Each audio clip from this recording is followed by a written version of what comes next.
BRS చొరవతోనే కంటోన్మెంట్లో traffic కష్టాలకు పరిష్కారం.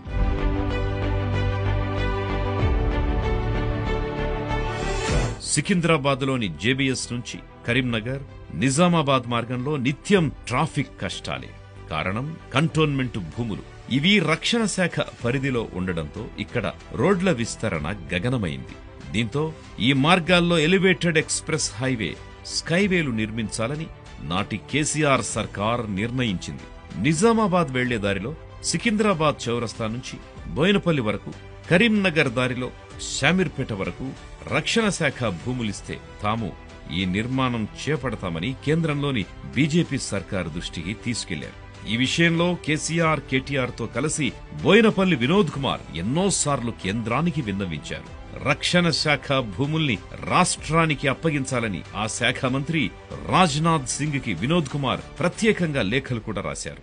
దీంతో స్పందించిన రక్షణ శాఖ తన కంటోన్మెంట్ పరిధిలోని 100 ఎకరాలిచ్చేందుకు అంగీకారం తెలిపింది. బదులుగా వికారాబాద్, వనపర్తిలో ఫైరింగ్ రేంజ్ కోసం రక్షణ శాఖకు భూములిచ్చేందుకు కేసీఆర్ సర్కారు ఒప్పుకున్నది. ఈ క్రమంలో ఆ 2 రహదారుల విస్తరణకున్న అడ్డంకులు పూర్తిగా తొలగిపోయాయి.